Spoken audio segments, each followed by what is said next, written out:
Hello,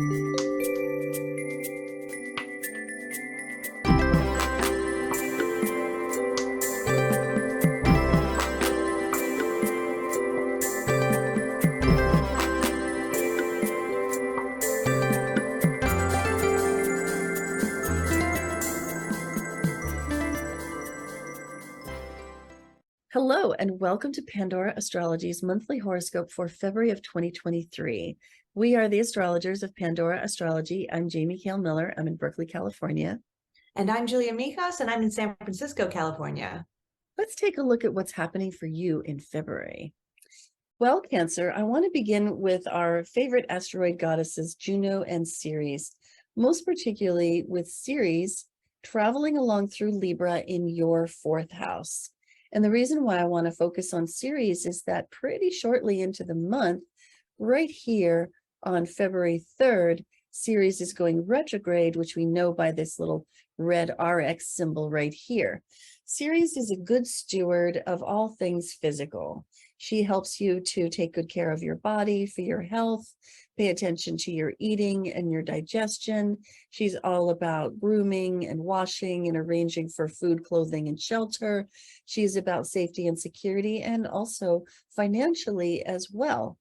When Ceres is traveling along through the fourth house, this being the moon's domain of home, family, domestic life, heritage, and roots, Ceres brings her preoccupation with security, safety, and stability to this realm of the domestic. And so in your own home, you might find that you're wanting to put better attention on how you pay the bills, how you pay the mortgage. You might want to actually do some projects around the house that will make the physical home itself more stable. And you might want to, shall we say, advocate for yourself financially in the context of your wider family. Now, the reason why all these things are really worth taking a deep look at is because when Ceres goes retrograde, we enter into a financial retrospection. We look backward, we look inward, and we generally experience that financial things can get rather tangled up or in a sort of a snarl. And this can happen also around food and body image issues as well. And it's a really good time. It's an important time, actually, to look into those things and to do what's necessary to fix them, to sort them out, to restabilize them. Because Ceres is moving along through Libra, I'm calling this a financial rebalancing period. And approaching it with a view to good design principles is really the way to go. Ceres is going to be retrograde until early May, so we have plenty of time to work it all out. The other asteroid goddess I want to talk about is Juno, traveling along through your 10th house in the sign of Aries. She's very partnership oriented, and wherever Juno goes, you want to bring collaboration and partnership to this domain. She's also a really great leader of people, especially in the social sense, not so much in the hierarchical sense. She's all about connecting people with each other. She's a kind of a matchmaker. When Juno is in your 10th house, then a lot of this stuff can go on for you or through you in your career. It's a really good time for expanding your networking, for improving the connections that you already have with coworkers, especially perhaps the higher ups, because this is a house of authority. And if your business is a social one that brings you into contact one-on-one with clients or puts you in charge of teams of people, then this can be a really great transit for helping those things go well, smoothly, and strengthening the connections that not only you have with other people, but that they have with each other too. This Juno is traveling along through Aries, and so she's going to want to she's a real straight shooter in Aries. She's going to want to bring the honesty, the directness, perhaps some bluntness. So definitely keep your eyes out for foot and mouth disease. She's going to be in Aries all month, and she's going to change signs in mid-March. Hey, Julia, what's up with Venus, Mercury, and Mars for the Cancers of the world? Well, hey there, Cancer. Let's talk about Venus, who rules your relationships. She's also the planet of luck and pleasure, so we all love Venus. She starts the month in your ninth house. This is a house of expansion, of adventure, of new experiences. It rules legal affairs, education, travel. And even though you're a bit of a homebody, Cancer, if you could plan a trip around now, that would be a really good time. You might really enjoy yourself. This is also a wonderful transit for all the Cancers who are still in school, since the ninth house rules education, or if you need to take a professional development workshop or go to a conference and learn something new, Venus in the ninth house can really make that experience fun and pleasurable. Now, if you're in a relationship, you guys might want to try new things together, have new experiences. And if you're single, you might get a crush on somebody who comes from a really different background than you, like a different country or maybe a different religion or ethnicity than you. And if you're involved in any legal affairs, this transit can definitely help out a bit. Now, by February 19th or 20th, depending on where you are in the world, which time zone you're in, Venus is going to enter your 10th house. This is a house of authority figures. So it rules your boss, it rules teachers if you're still in school, parents if you're still at home. It's also the house of your career, as well as your public reputation, your public image.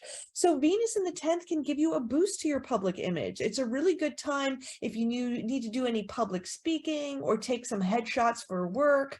This could be a great transit for that. Venus in the 10th might mean that you want to make your relationship more public in some way, like if you just started dating someone, letting other people know or taking them to some work event. And it's a wonderful transit for getting along well, being peaceful with the authority figures in your life, which is also great. Now, Mercury, that planet that rules your mind, wherever we have Mercury is where we tend to be preoccupied. And Mercury begins this month in your 7th house. This is the house that rules your romantic relationship, as well as any other partnerships you're part of, like having a business partner or a partner in a law firm. It's also the house of contractors, too. So with Mercury in the 7th, this is a great transit for hiring a contractor, hiring somebody, whether for advice, whether it's somebody to do some construction on your house, or a counselor or a lawyer, all of that stuff, because you can really do your best thinking with that person. And this might be a time where you really enjoy having a lot of conversations in your relationship, connecting more, talking more to your partner. And if you're single, then maybe you're thinking a lot about your next relationship too. Then by February 11th, Mercury enters the 8th house. This house rules money, Cancer. So that can be money that you share with your family, like, an inheritance or a joint credit card with your partner, as well as money that you might have in the bank or in the stocks or in investments. So with Mercury in the 8th, you're really going to be thinking a lot about your money now. This is a really good time to start getting your financial affairs in order, especially because tax season is coming up. And Mercury in the 8th house might get a little preoccupied thinking about sort of the darker sides of life. Maybe you're contemplating your own mortality more, or maybe you're just kind of plumbing those psychological depths. It can be an excellent transit for research and investigation too. And then finally, Mars, the planet of action and activity, is in your 12th house all month. He's been in your 12th house for a number of months. So you've really had this transit for a little while now, I'd say since late fall. And the reason why Mars has been in this house so long, he's usually about 2 months per house, but he's been in this one for a little while longer, is because he just completed a whole retrograde cycle here. Now, the 12th house, the 12th house, it has a number of different significations. It's a house of isolation. It's a house that rules your subconscious, your spirituality, charity as well. And it's also known in traditional astrology as the house of self-undoing. So ways that we can kind of shoot ourselves in the foot at times.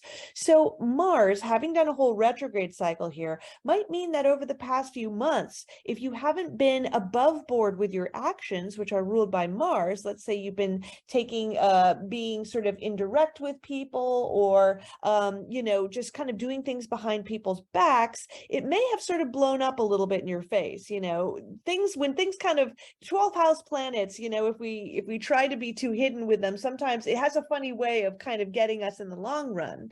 Now, Mars in the 12th house can be an excellent time for applying yourself spiritually or through charity work as well, doing something where you're of service to other people. This is a great transit for something like yoga and meditation, Tai Chi, that kind of stuff. It would be really good here.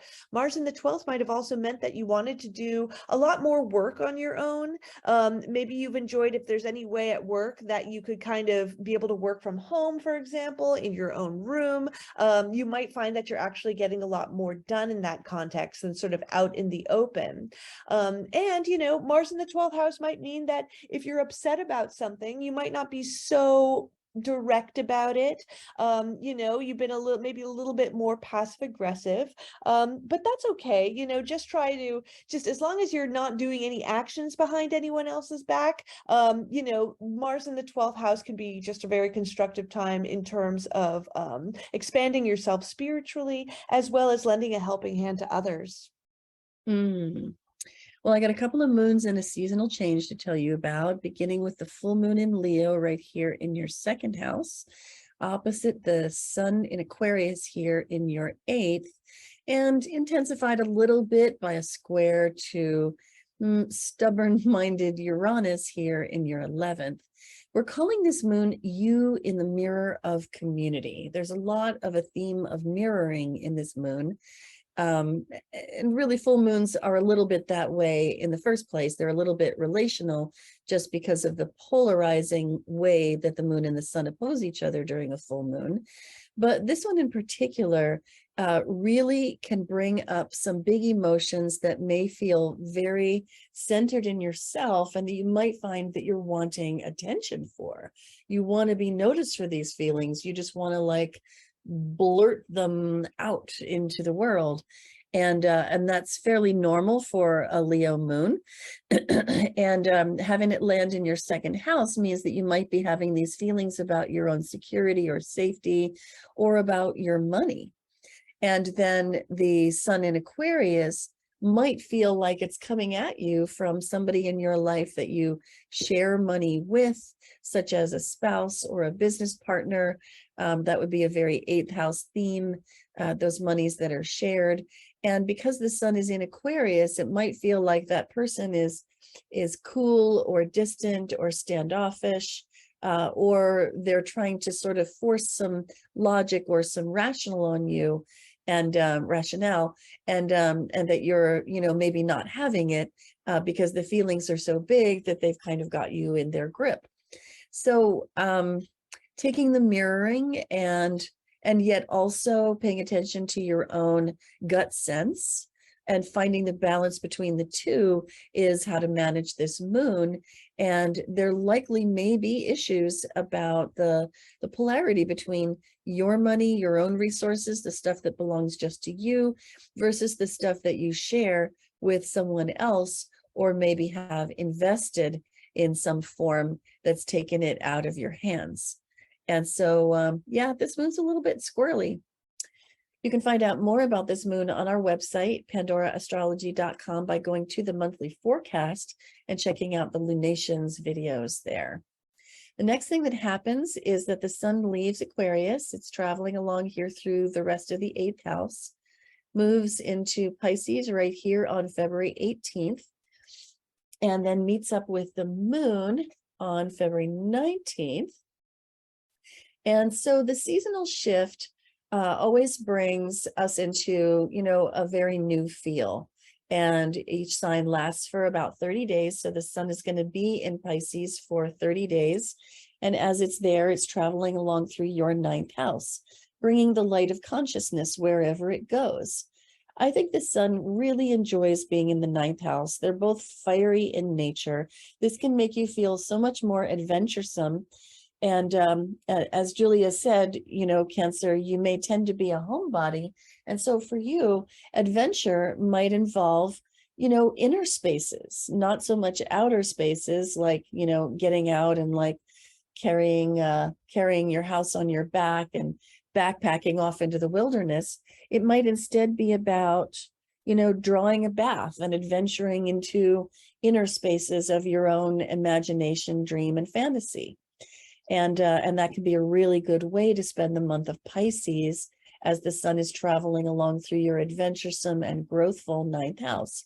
Could be a really good time, for example, for some meditation, prayer, creative visualization, those sorts of things where you reach through the veil and into the ethers beyond. Now, the moon that comes right away on February 19th is this new moon in Pisces right here.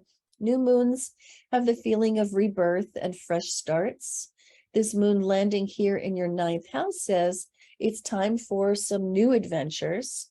It's time for traveling perhaps in a new way or to a new place. That can be literal. It might be that there's a really great trip that you could take. Or it again, might be more metaphorical. We're calling this moon Birth Dreams Grounded in Logic.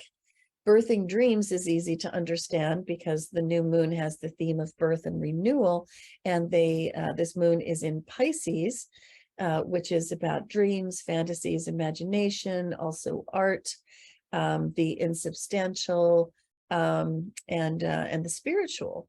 And so birthing those sorts of things is a really great thing to do when the moon is new in Pisces like this. But the grounded in logic part is tied to this Saturn right here. Saturn is very much about grounding, doing what's practical. And this Saturn really wants you to stick to the dreams that you can do something about. This Saturn is saying, plant the seeds of dreams that are going to be viable, that can be built on, that will have good structure. And also Saturn in Aquarius wants you to bring the logical and the rational and a little bit of objectivity and distance as you reality test those dreams. So this is a really good moon for all those things and to sally forth into the domain of adventure and expansion and growth in your little boat on the wide sea of imagination. If you love Pandora Astrology's free and informative horoscopes, please do hit that like button, subscribe to our channel, and share our horoscopes with your friends. Horoscopes are fun, but they're also really general. If you want to explore this month's themes more personally, we'd love to meet with you in a real live reading where you can gain powerful insights and learn what you need to make the big decisions in your career, family, or relationship. You'll find the link in the description below. Have a fantastic February, and until next time, we'll see you around the cosmos. Bye-bye.